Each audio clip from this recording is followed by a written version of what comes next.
When did the Nakba start? It's not right to even date it from the 15th of May, 1948, although we remember that date because that is known as Nakba-Day.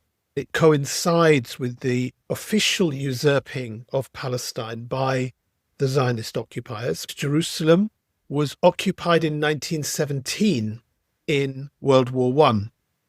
It remained under British occupation between 1917 and 1948, and it was that period of time that allowed the British to establish the conditions which led to the Zionists being able to declare their occupation in 1948 and the establishment of the State of Israel.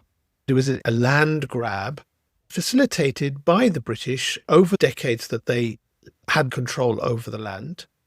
They changed the demographic. People from Europe came and claimed that they had an entitlement to the land and oppressed the population that was indigenous to that land. Why call it a colonial occupation? Ben-Gurion, the first prime minister of Israel, said, well, this will allow us to secure the Suez Canal for Britain. There was a symbiosis from day one between the Zionist occupiers who wanted the whole of that land for themselves as a state, and originally the British colonialists, but later the American colonialists, to have a colony, have a base within the region, to have its influence within the precious Middle East, which is strategic and rich in resources, which is what they want till today. When did the betrayal by the local Muslim regime start? In 1948, at the outbreak of the first war between the Arabs and the Israelis, the king of Jordan at the time, King Abdullah, had direct dialogue with the Zionists, including people like Golda Meir, and argued to them, if you let us take Palestine, we will give you a homeland there. These Arab states in the region never fought a war to help the Palestinians. They never fought a war to liberate al-Masjid al-Aqsa. They never fought a war to end an occupation. All they wanted was to see what they could get for themselves. That goes back to the earliest days of the occupation. You could say these people are the real Iron Dome.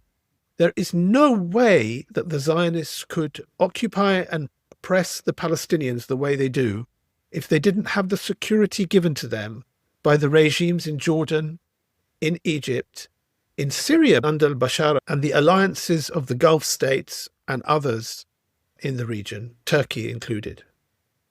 Is there risk of a famine? The famine is real. It's man-made. A body called the IPC issued a preliminary report this week that said almost 2 million people are in a real food crisis. About 55% are facing emergency food insecurity, and about 22% are facing catastrophic food insecurity. The thing about famine is people will be hungry, starving, weak, but when they get to a certain point in their bodies, the body tissues start breaking down. There's no reversal of that situation. It disproportionately affects the weak. Children, pregnant women, the elderly, people who are already sick or injured, these are the ones who are going to succumb to famine and malnutrition. It's targeting the vulnerable.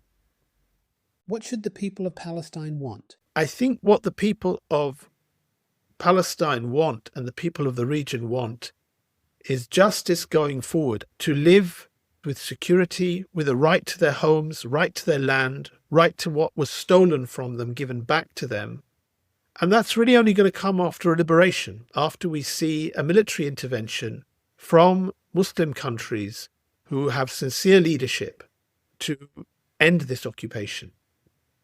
We wait for some sincere change in the Muslim world to unify Muslim resources to help the people of Palestine to liberate that land and provide a better future for everyone in the region. Is the only system that managed to allow Muslim, Jew and Christian to live side by side in harmony. And we as Muslims, we have faith, we have Iman, and we have trust that it will come. It's happened before under Salahuddin. What should Muslims be calling for? It's my view that we should keep trying to remind people that the only political and indeed religious solution for us as Muslims is that there should be people who are capable, with professional armies under sincere political leadership, who liberate the land and allow all people who have a right to live there to live in peace and justice. Inshallah.